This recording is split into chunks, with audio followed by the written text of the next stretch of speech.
Assalamualaikum warahmatullahi wabarakatuh.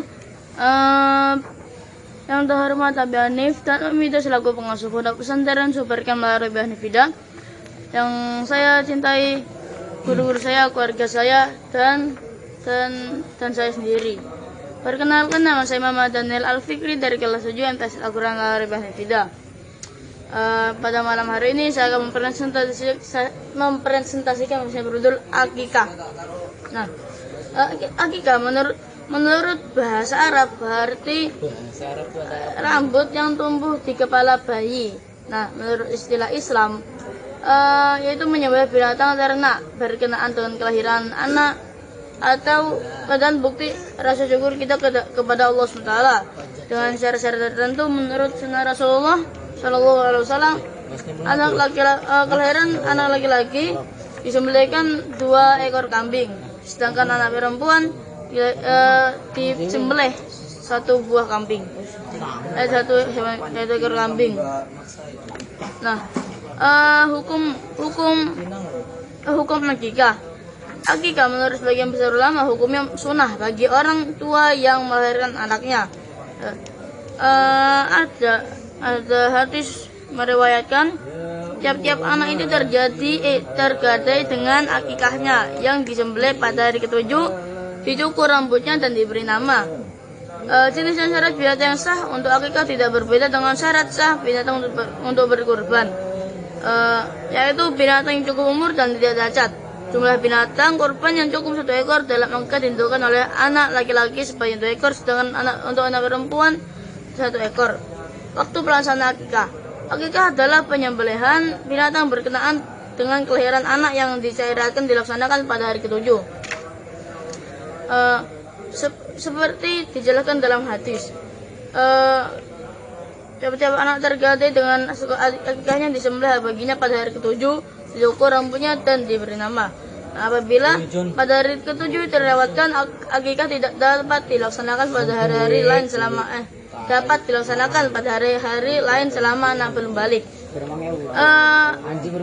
Hadis riwayat Rasulullah SAW bersabda, akikah disembelih pada hari ke-7, pada hari ke-14 dan hari ke-21. Nah, perbedaan kurban dan akikah. Kalau kurban itu disyariatkan pada tanggal 10 sampai 13 Zulhijjah.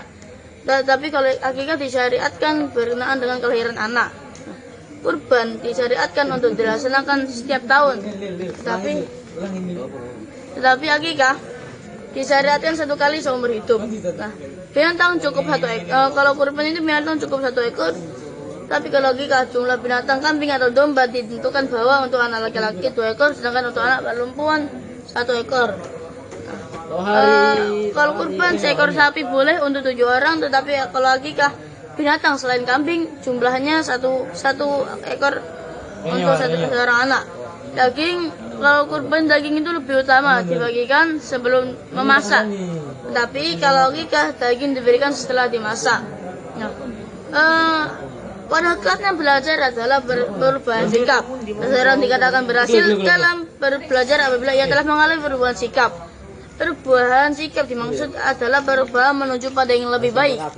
Nah, contoh sebelum mempelajari ilmu tentang kurban akikah, Hasan, kita namanya Hasan atau Bayu Wildan sembarang. Nah, Hasan ini tergolong anak yang bakhil atau pelit. Ia enggan memberi bantuan kepada sama teman dalam bentuk apapun.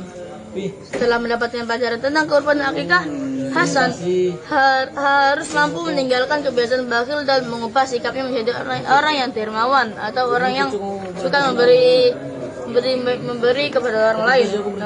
Benar-benar sikap dermawan sebagai implementasi dari pemahaman terhadap kurban akikah adalah gemar memberi makan ringan atau berat kepada orang yang hendak berbuka puasa.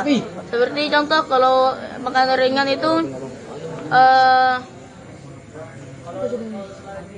ya minuman atau jajan snack. Tapi kalau makanan berat seperti nasi, ayam dan sebagainya. Sering memberi lauk pauk kepada tetangga, terutama yang tergolong orang-orang miskin. Jadi kalau kita punya rezeki sedikit, atau lauk pauk lebih banyak, maka kita sedekahkan setengahnya untuk tetangga atau orang-orang miskin. Nah, sering memberikan oleh-oleh sekadarnya, terutama kepada tetangga sepulang kita dari bepergian dan sepulang dari wisata. Seperti ya gitulah.